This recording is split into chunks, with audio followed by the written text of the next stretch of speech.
Hello साथियों, हम अपने यूट्यूब चैनल इंस्टीट्यूट 2.0 पर आप सभी का स्वागत अभिनंदन करते हैं। अपने फेसबुक आईडी अध्यापकगंज पर हम आपको पढ़ा रहे हैं पृथ्वी की गति। आज आपको पढ़ाएंगे। अगर हम बात करते हैं, आज हम आपको बहुत ही इंपॉर्टेंट टॉपिक, इंटरेस्ट वाली चीज़ बताएंगे। आपको ये बताने वाले हैं कि दिन रात क्यों होते हैं, किसी भी जगह पर मौसम और जलवायु में परिवर्तन कैसे आता है। बहुत सी सामान्य जानकारी, बहुत सी अच्छी जानकारी हम आपको लेकर के आए हैं अपने यूट्यूब चैनल पर इंस्टीट्यूट 2.0 पर। साथियों, आप जुड़े हमसे और हमारी वीडियो को शेयर कीजिए। वीडियो अगर पसंद आए तो लाइक जरूर कीजिएगा। साथियों, पृथ्वी की अगर हम गतियों की बात करते हैं तो सबसे पहले हम पृथ्वी के बारे में बात करते हैं। पृथ्वी की दो गतियां हैं।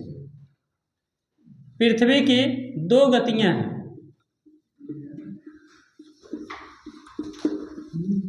हम सभी को पता है कि पृथ्वी 23.1/2 पर झुकी है। पृथ्वी का जो झुकाव है 23.1/2 है। और पृथ्वी क्या करती है, पश्चिम दिशा से पूर्व दिशा की ओर, पश्चिम दिशा से पूर्व दिशा की ओर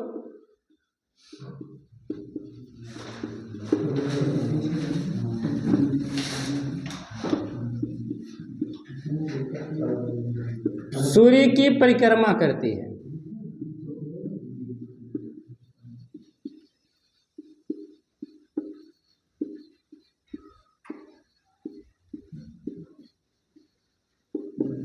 तो साथियों, अगर हम बात करते हैं पृथ्वी की, तो पृथ्वी क्या करती है, पश्चिम दिशा से पूर्व दिशा की तरफ सूर्य की परिक्रमा करती है।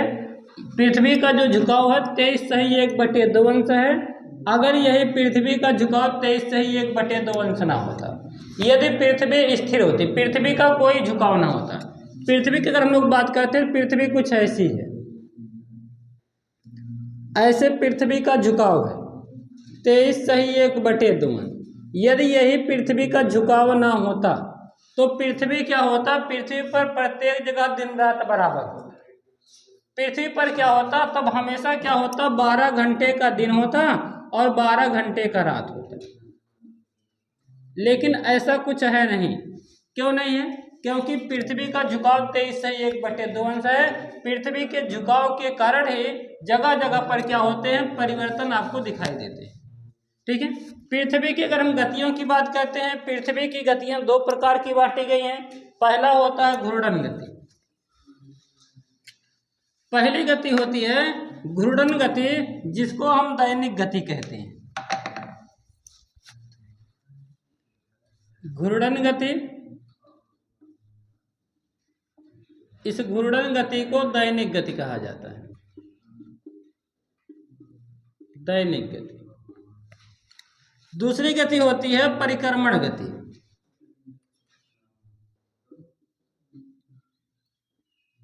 परिक्रमण गति, परिक्रमण गति को वार्षिक गति कहा जाता है।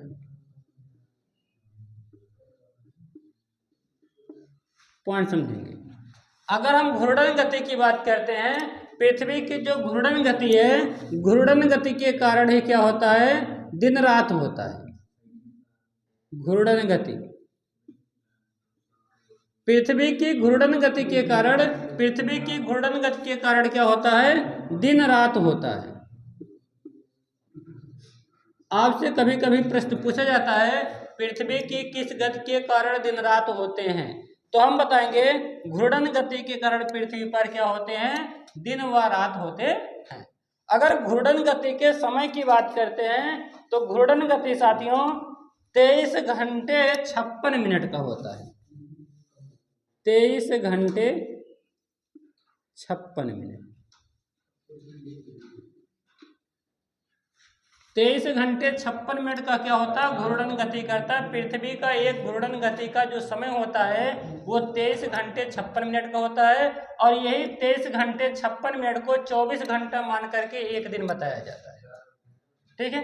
यही 23 घंटे 56 मिनट, यही पे ध्यान देंगे। जब पॉइंट यहाँ से कुछ पॉइंट आगे सेकंड भी होता है फिलहाल, तो यहाँ से हम क्या करते हैं, 23 घंटे ऐसे ओवरऑल जोड़ते चले जाते हैं। तो एक वर्ष में आपका क्या होता है, एक जो साधारण वर्ष होता है साथियों, साधारण वर्ष कितने का होता है, साधारण वर्ष 365 दिन का होता है। अब प्रत्येक दिन के हिसाब से जो 4 मिनट शेष बच जाता है, यही 4 मिनट क्या करता है, आगे बढ़ता जाता है। ये 4 मिनट है, यही 4 मिनट क्या होते हैं, आगे जा कर के 4 साल के बाद एक दिन बन जाता है। और यही एक दिन क्या होता है, यही एक दिन जाकर के क्या बन जाता है, साल में वृद्धि कर देता है और वर्ष 365 दिन का हो जाता है, 366 दिन का। 365 से जब एक दिन की वृद्धि कर देगा तब वर्ष 366 दिन का हो जाता है, तब इसे लीप वर्ष कहा जाता है। लीप वर्ष साथियों कहा जाता है। तो घूर्णन गति के कारण पृथ्वी पर दिन रात होता है। पृथ्वी का घूर्णन गति है, घूर्णन गति, एक घूर्णन गति का समय लगता है 23 घंटे 56 मिनट लगता है। 23 घंटे 56 मिनट को एक दिन कहा जाता है। अब ध्यान देंगे, घूर्णन गति के कारण हम लोग कहेंगे, अब इसको क्या कहते हैं, घूर्णन गति के कारण दिन रात होता है, एक दिन की गति होती है, इसीलिए इसको दैनिक गति कहा जाता है। चाहे हम दैनिक गति बोलें चाहे घूर्णन गति बोलें, लेकिन साथियों एग्जाम में दैनिक गति नहीं आएगा, आपके एग्जाम में घूर्णन गति आएगा आपसे। पॉइंट क्लियर है। दूसरा पॉइंट हम लोग का होता है परिक्रमण गति। अगर हम परिक्रमण गति की बात करते हैं तो पृथ्वी अपनी कक्षा पर अंडाकार मार्ग पर गति करती है।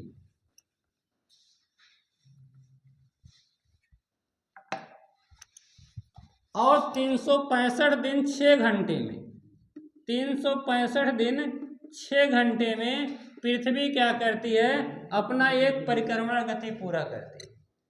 पृथ्वी 365 दिन 6 घंटे में एक परिक्रमण गति पूरा करती है। इस 365 दिन 6 घंटे को क्या कहता है, वार्षिक गति कहा जाता है। पृथ्वी जब क्या करती है, अपनी कक्षा में घूमती है लट्टू के समान, जिस प्रकार से लट्टू गति करता है उसी प्रकार से माना गया है कि पृथ्वी भी गति करती है।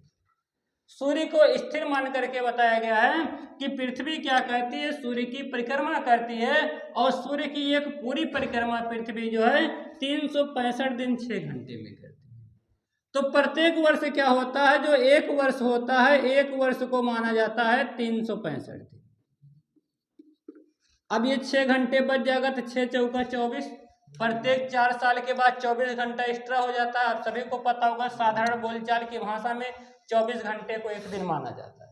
इसी प्रकार से फरवरी प्रत्येक 4 वर्ष के बाद कितने की हो जाती है, 29 की हो जाती है।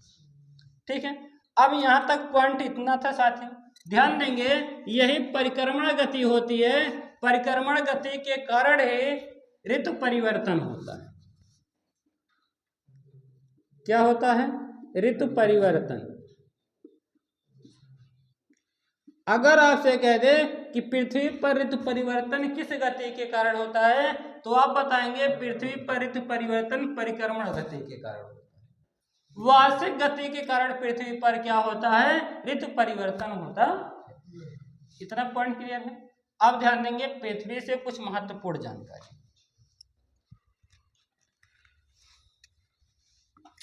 ये ऋतु परिवर्तन क्यों होता है साथियों, इसके बारे में आगे हम आपको बता रहे हैं।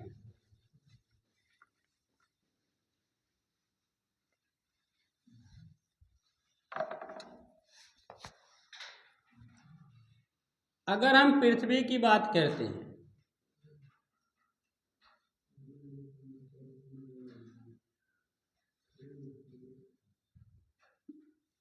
अगर हम लोग पृथ्वी की बात करते हैं तो साथियों पृथ्वी पर क्या है, काल्पनिक रेखाएं खींची गई।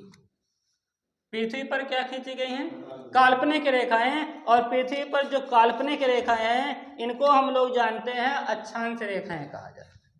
ठीक है, अगर हम पॉइंट की बात करते हैं, पृथ्वी पर इधर वाला पॉइंट होता है पूर्व दिशा, पूर्व दिशा होता है, और इधर हम लोग मानते हैं पश्चिम दिशा होता है। ऊपर वाला पॉइंट उत्तरी दिशा होता है जब मानचित्र पढ़ते हैं, और जो इधर वाला पॉइंट होता है उसको दक्षिणी दिशा कहा जाता है। पृथ्वी पर 4 दिशाएं हैं, उत्तर दक्षिण पूर्व पश्चिम। ये 4 दिशाएं जो होती हैं पृथ्वी पर, ये कहीं ना कहीं पृथ्वी पर बहुत अहम योगदान अदा करती हैं। ध्यान देंगे, पृथ्वी पर क्या खींचा गया है, काल्पनिक रेखाएं खींचा गया है, काल्पनिक रेखा। पृथ्वी पर जो काल्पनिक रेखाएं खींची गई हैं, ये काल्पनिक रेखाएं, पहला पॉइंट क्या है, पश्चिम दिशा से पूर्व दिशा की तरफ, पश्चिम दिशा से पूर्व दिशा की तरफ पृथ्वी पर जो काल्पनिक रेखाएं खींची गई हैं, इन काल्पनिक रेखाओं को अक्षांश रेखाएं कहते हैं। अक्षांश रेखा। अगर आपसे कह दे कि अक्षांश रेखा किसे कहते हैं, तो आप बताएंगे पृथ्वी पर पश्चिम दिशा से पूर्व दिशा की तरफ जो काल्पनिक रेखाएं खींची गई उन्हें क्या कहते हैं? अक्षांश रेखाएं कहते हैं। ध्यान देंगे, पृथ्वी के बीचों बीच से जो रेखा खींची गई है इसको जीरो अंश अक्षांश रेखा कहा जाता है। जीरो अंश अक्षांश रेखा। ये जो जीरो अंश अक्षांश रेखा होता है पृथ्वी को दो बराबर भागों में डिवाइड करता है, पृथ्वी को दो बराबर भागों में बांटता है, इसलिए यहाँ पे हम लोग इसको कहते हैं, जीरो अंश अक्षांश रेखा को भूमध्य रेखा कहते हैं।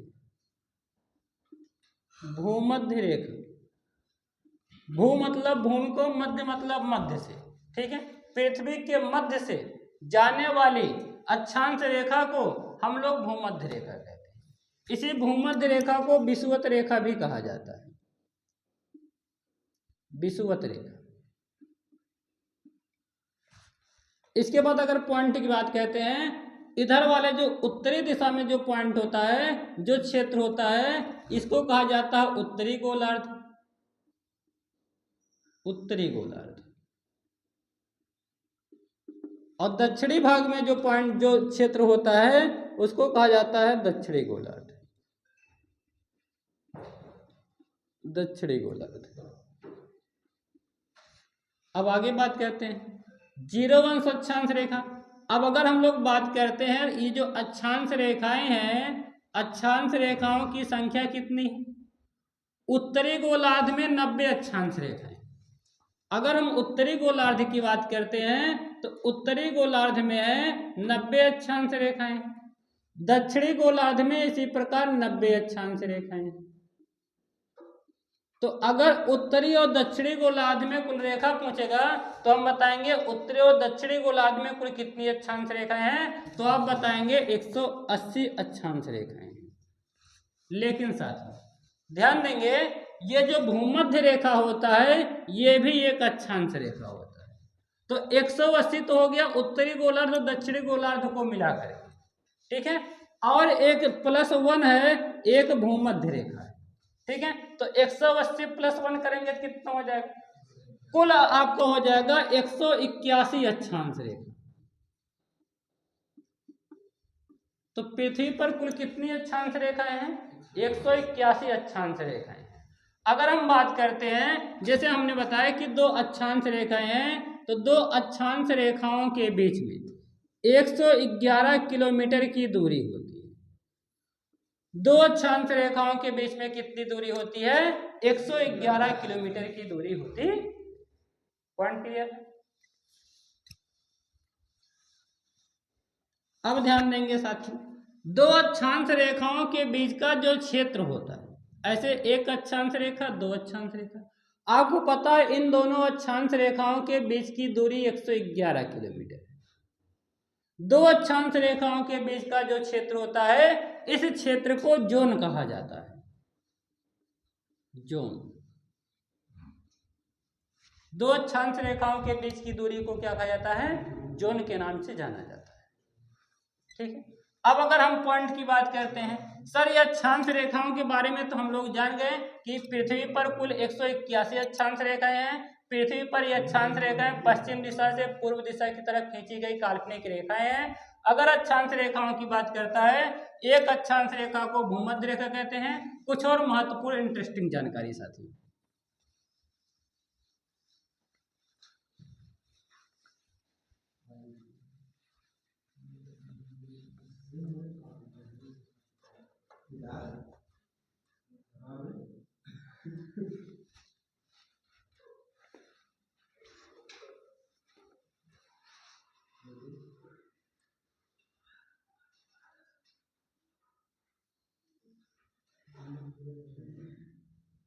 अब कुछ और महत्वपूर्ण जानकारी। हमने बताया कि जीरो अंश अक्षांश रेखा होता है। जीरो अंश अक्षांश रेखा अगर उत्तरी गोलार्ध में जाते हम लोग, उत्तरी गोलार्ध में क्या मिलता है? 23 सही 1/2 अंश अक्षांश रेखा, 23 सही 1/2 अंश अक्षांश रेखा। ठीक इसी प्रकार से दक्षिणी गोलार्ध में जाते हैं तो यहां भी मिलता है 23 सही 1/2 अंश अक्षांश रेखा, 23 सही 1/2 अंश। इसको हम लोग कह रहे हैं कि विषुवत रेखा कहते हैं, भूमध्य रेखा कहते हैं। 0 अंश अक्षांश रेखा को विषुवत रेखा या भूमध्य रेखा कहते हैं। जब हम लोग उत्तरी गोलार्ध में जाते हैं तो 23 सही 1/2 अंश अक्षांश रेखा जहां उत्तरी गोलार्ध मिलता है उसे कर्क रेखा कहते हैं, कर्क रेखा। कर्क रेखा किस गोलार्ध में स्थित है? उत्तरी गोलार्ध में स्थित है। अच्छा, अगर कर्क रेखा की बात करेगा तो उत्तरी गोलार्ध में जो 23 सही 1/2 अंश अक्षांश रेखा खींची गई है उसे कर्क रेखा के नाम से जाना जाता है। ठीक इसी प्रकार से दक्षिणी गोलार्ध में 23 सही 1/2 अंश अक्षांश रेखा है, इसको मकर रेखा के नाम से जाना जाता है। अब यहां पे अगर हम लोग बात करते हैं सूर्य की किरणें, सूर्य की किरणें पृथ्वी पर एक साथ नहीं पड़ती। पृथ्वी जैसे जैसे सूर्य की परिक्रमा करती है, जैसे जैसे पृथ्वी ऐसे गति करती है, जिस जो पार्ट पृथ्वी का सूर्य के दिशा में जाती है उस वाले एरिया में सूर्य का प्रकाश पड़ते जाता है, और बाकी जो पृथ्वी का छाया प्रदेश होता है वो क्या होता है, वहां पर रात होना प्रारंभ हो जाता है। पृथ्वी की दैनिक गति के कारण पृथ्वी जब ऐसे गति करती है, दैनिक गति करती है, तो दैनिक गति के कारण क्या होता है, पृथ्वी पर क्या होता है, दिन रात होता है। तो जिस जिस दिशा में सूर्य की किरणें पड़ती हैं उन दिशाओं में क्या होता है, दिन हो जाता है, बाकी विपरीत वाले दिशा में क्या हो जाता है, रात हो जाता है। ठीक, यहीं पर अगर हम बात करते हैं, अगर हम वार्षिक गतियों में बात करते हैं तो ध्यान देंगे पूरे वर्ष में 2 दिन 21 मार्च व 23 सितंबर को, 21 मार्च और 23 सितंबर को, 23 सितंबर, 21 मार्च और 23 सितंबर को सूर्य की जो किरणें पड़ती हैं वो विषुवत रेखा पर पड़ती, विषुवत रेखा पर लंबवत पड़ती। तो पूरे वर्ष में 21 मार्च और 23 सितंबर को दिन रात पूरी पृथ्वी पर बराबर होती। अगर पृथ्वी गति ना करती होती, यदि पृथ्वी गति ना करती होती, विषुवत रेखा पर सूर्य की किरणें हमेशा चमकती, तब जाकर के पृथ्वी पर क्या होता, 12 घंटे का दिन 12 घंटे का रात प्रत्येक जगह पर होता। लेकिन पृथ्वी की वार्षिक गति के कारण क्या होता है, वार्षिक गति के कारण यहां से क्या होता है, सूर्य की जो किरणें होती हैं या तो पृथ्वी उत्तरायण हो जाती या तो पृथ्वी दक्षिणायन हो जाती। वार्षिक गति के कारण पृथ्वी का या तो उत्तरी भाग सूर्य की तरफ ज्यादा रहता है या तो दक्षिणी भाग क्या रहता है, सूर्य की तरफ ज्यादा रहता है। तो जो भाग सूर्य की तरफ रहेगा उधर तो गर्मी पड़ेगी, और जो भाग सूर्य की तरफ नहीं रहेगा उसमें क्या पड़ेगा, ठंड पड़ेगी। अगर हम बात करते हैं 21 मार्च और 23 सितंबर की बात करते हैं, जब क्या होता है, सूर्य की किरणें विषुवत रेखा पर चमकती हैं, तब इसको साथियों विषुव कहा जाता है, विषुव। अगर विषुव की बात करते हैं तो विषुव को 2 चरणों में बांटा जाता है। ठीक है, एक होता है आपका बसंत विषुव होता है। कौन सा विषुव होता है, बसंत। अच्छा, आपको पता होगा कि सर जो बसंत ऋतु होता है वो मार्च के महीने में होता है। बसंत ऋतु जो होता है किस महीने में होता है, मार्च के महीने में होता है। इसका मतलब जब मार्च के महीने में आपका हो जाएगा, विषुव पड़ेगा, तब उसको हम लोग क्या बोलेंगे, बसंत विषुव बोलेंगे। इसका मतलब 21 मार्च को बसंत विषुव मनाया जाता है, बसंत विषुव। अगर आपसे पॉइंट कह दे कि बसंत विषुव कब पड़ता है तो आप बताएंगे बसंत विषुव 21 मार्च को पड़ता है। अच्छा सर, अगर 21 मार्च को बसंत विषुव पड़ता है तो 23 सितंबर को क्या पड़ता है साथियों, 23 सितंबर को शीत विषुव कहलाता है, शीत विषुव। शीत विषुव कब पड़ता है, 23 सितंबर को पड़ता है। ठीक है, अब पॉइंट ध्यान देंगे, चाहे सूर्य बसंत विषुव पर होगा चाहे सूर्य शीत विषुव पर होगा, ऐसे कंडीशन में दोनों तरफ दिन रात बराबर होगा। इसका मतलब पूरे वर्ष में 21 मार्च और 23 सितंबर को दिन रात बराबर होते हैं। इसके बाद अगर हम बात करते हैं सूर्य जब 23 उत्तरी अक्षांश में चमकता है, जब सूर्य कर्क रेखा पर चमकता है, उत्तरी गोलार्ध में चमकता है, तो उत्तरी गोलार्ध में दिन सबसे बड़ा होता है और रातें छोटी होती है।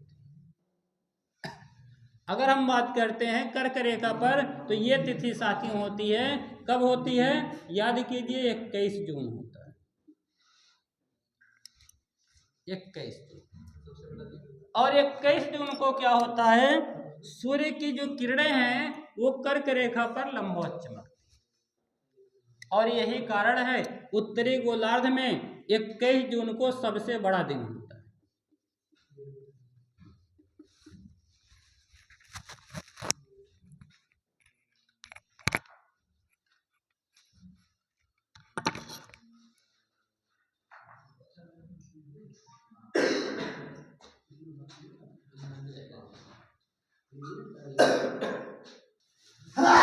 साथियों अगर ध्यान देते हैं तो 21 जून को क्या होता है, उत्तरी गोलार्ध में सबसे बड़ा दिन होता है।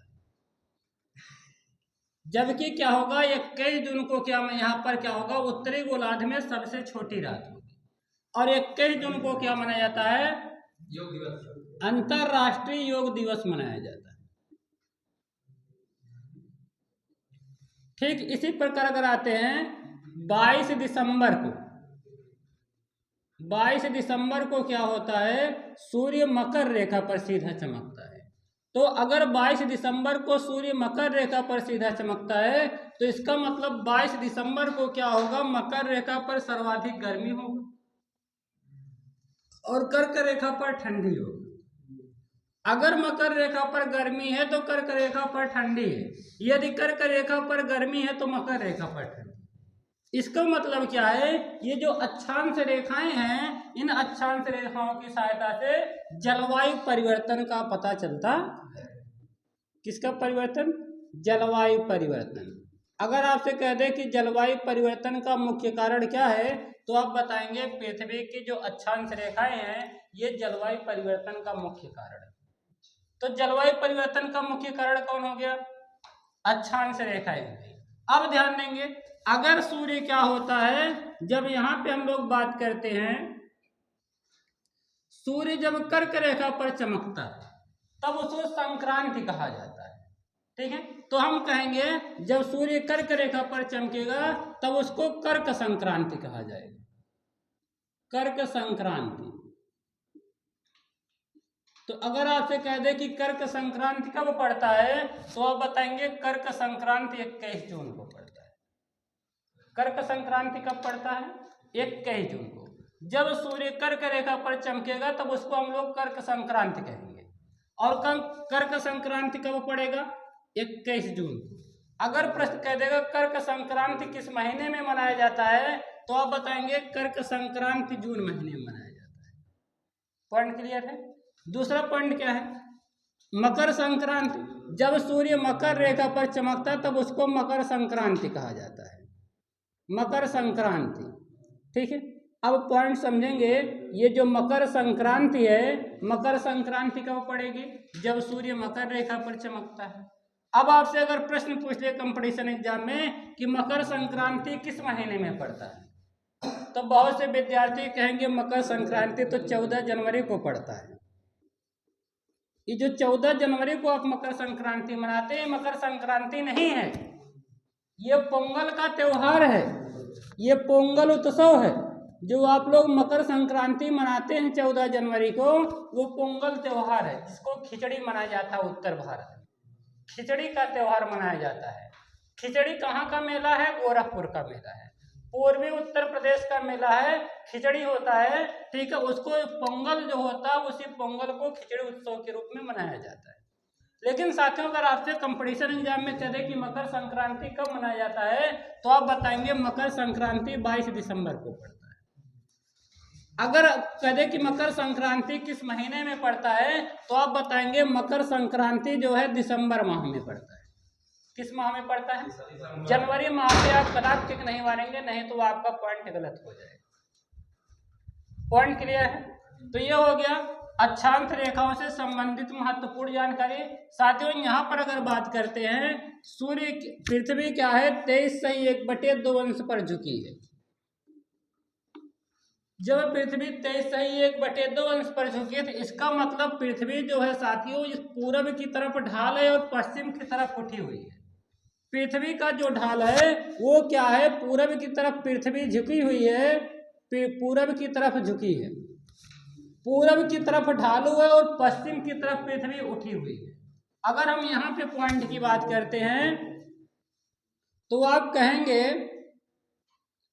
इसका मतलब क्या होगा, पृथ्वी और सूर्य की जो दूरी होती है कितना है, अधिकतम है 15.21 करोड़ किलोमीटर है। अधिकतम दूरी होता है 15.21 करोड़ किलोमीटर। और यहीं पे न्यूनतम दूरी की बात अगर कर दे, न्यूनतम दूरी कब होगी, जब हो जाएगा 14.70 करोड़ किलोमीटर।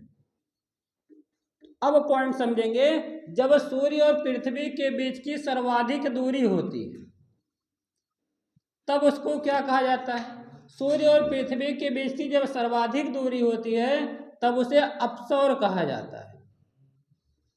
और अपसौर की घटना साथियों 4 जुलाई को घटित होता है,